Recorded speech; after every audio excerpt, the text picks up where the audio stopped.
Good afternoon.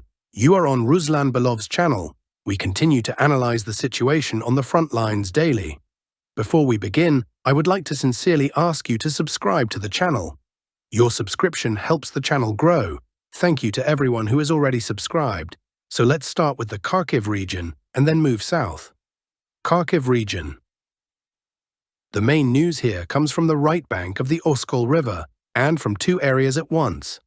Look, the bridgehead on the right bank of the Oskil River is essentially no longer just a bridgehead.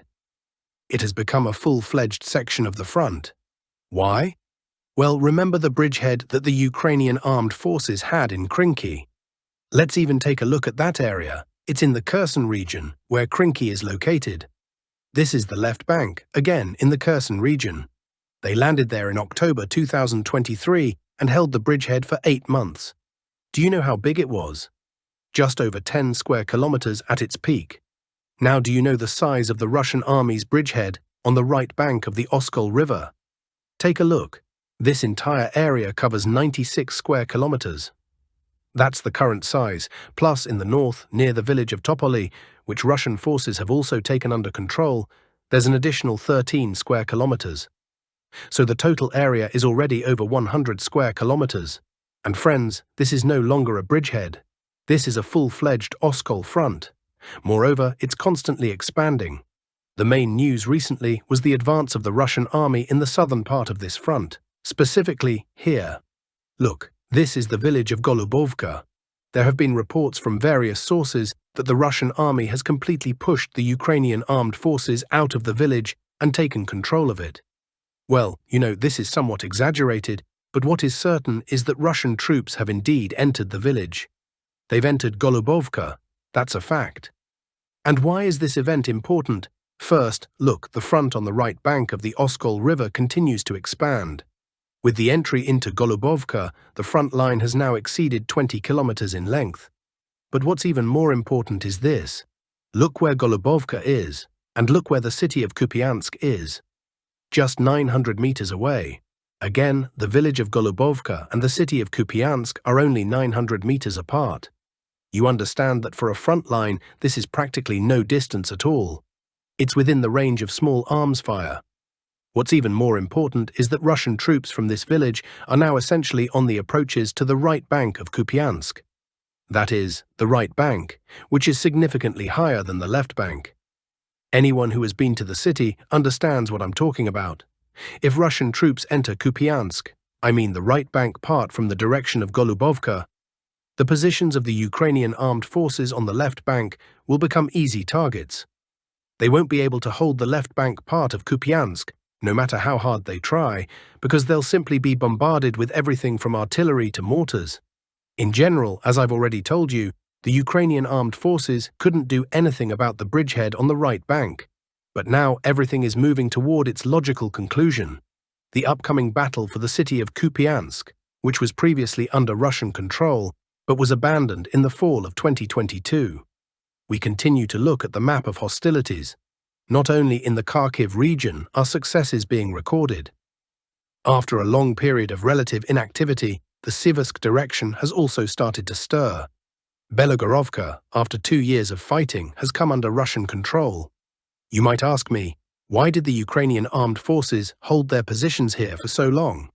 How is it possible that the fighting for one village lasted even more than 2.5 years? Well, I'll tell you. Just look at the terrain, and everything will become clear. See, in general, you understand, right?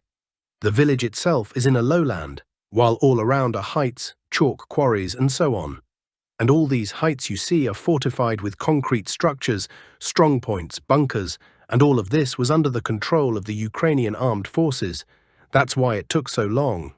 Plus, of course, we have to add the lies and incompetence of the former command. They were removed, and look, things started moving. That is, for 2 years they couldn't advance in Belogorovka. They were stuck in place, sending guys to storm the positions, many of them died, and so on. But after the command changed, in just 2 months, they not only advanced, but completely pushed the Ukrainian armed forces out of the village. Plus, they took all these heights. Footage of Russian flags throughout the village and on all the heights has appeared online. Let's see what happens next. What's next will be much easier. Look, after Belogorovka, there's no more terrain like this. There are no such heights, so the Russian army will continue its advance to the west, toward Grigorovka and Serebryanka. And this will be a serious warning for Siversk, as the city will be squeezed from two sides, or even three. From the north, if Russian troops enter Serebryanka, from the east, from the direction of Verkhnekamensky, and from the south, where the Russian army is also advancing. By the way, a month ago, in one of my episodes, I mentioned that a battle for several cities is expected in the spring. I specifically named Kupiansk, Lyman, and Siversk, as well as Konstantinovka. And now, as you can see, everything is moving in that direction. The last area we'll discuss is the Lyman region. There are also developments here, albeit on a smaller scale. Firstly, Russian troops are essentially on the eastern outskirts of Toretsk. At least from the direction of Yampolivka, they are only 950 meters away from the northern part of the village. Additionally, on the right bank, though not updated on the American map, the tiny village of Mirnoye, located opposite Yampolivka, has also come under Russian control. Moreover, the bridgehead on the right bank of the Zherebets River has now exceeded 30 square kilometers. The movement is not only toward Lyman through Kolodizy, but also to the west, toward the village of Zelina Dolina. The goal here is not so much the village itself, but rather this road, which is used for logistics and reinforcements for the Ukrainian armed forces garrison in Lyman. Once this road is cut off, the active offensive phase of the Russian army on the city of Lyman will begin. It won't start earlier because, as you can see, the tactics are now roughly the same everywhere. No frontal assaults. First, logistics are severed. Bolshin-Novoselivskoye direction, as of February 24th, the advance to the north continues. North of Bolshaya, Novoselivka, following the breakthrough of the Ukrainian armed forces defenses north of Vremivka and in the area of Novocheretino, the gradual advance of the Russian armed forces continues. Combat operations are underway in the areas of Berlatskoye, Privolnoye, and Skudnoye. Russian armed forces units are already engaged in combat on the outskirts of the first two settlements and have reached the outskirts of the latter. The Ukrainian armed forces are not currently taking active measures to counter this advance. It remains unclear whether the Russian armed forces will be able to break through the Line 3 defense immediately or if a temporary pause will be required. Novopavlovsk direction, as of February 24th. Konstantinovka, Russian armed forces attack from three sides. Russian armed forces units continue offensive operations in the Konstantinovka area, attacking Ukrainian armed forces positions from three directions. In the event of the loss of this major settlement, as well as the nearby village of Razliv, where combat operations are already taking place near the southern outskirts, the Ukrainian armed forces will likely be forced to retreat to the last major stronghold in the area, the village of Bogatyr. Approaches to Bogatyr are already being probed from both the south and the north. North of this direction, Russian assault units are attempting to gain a foothold in the area of Alexeyevka.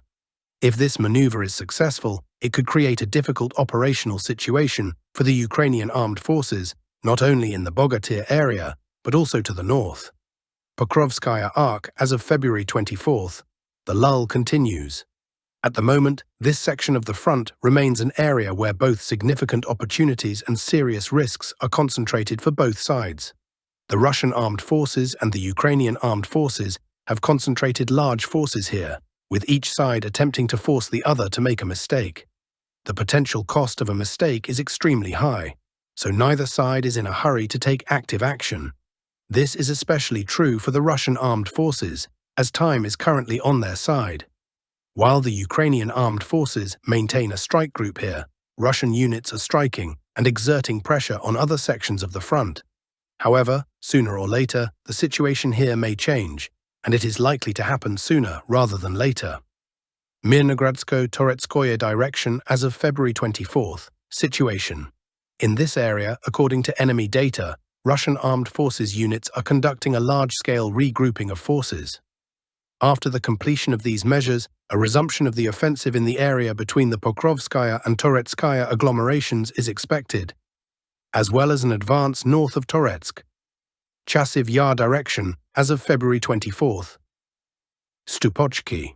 Russian armed forces units continue assault operations in the area of the village of Stupochki, located south of Chasiv Yar. Combat operations in this area have been concentrated here for quite some time. The Russian armed forces are striving to occupy heights northeast of Konstantinovka to create favorable positions both for potential battles for this city and for striking the rear of Ukrainian armed forces positions defending north of Toretsk. For now, relative calm persists in this direction. Kursk direction as of February 24th. Situation. The command of the Russian armed forces continues attempts to cut off the Ukrainian armed forces grouping in the Sudja area from supplies by advancing on its flanks. At the moment, there is no confirmation of Russian armed forces units occupying the village of Novenka in the Sumy region. Units of the 56th Airborne Regiment are on the northern outskirts of the settlement but have not yet been able to advance further. Slightly to the north, units of the 51st Airborne Regiment are fighting for control of Lebedevka. About half of the settlement is under the control of the Russian armed forces. Additionally, Russian armed forces units have fully established control over Kurilovka and are attempting to advance further west toward Melovoye. Slightly to the south, in the area of Guevo, minor tactical successes have also been noted. Well, I'll say goodbye to you for today. I wish you a good workday, and until next time.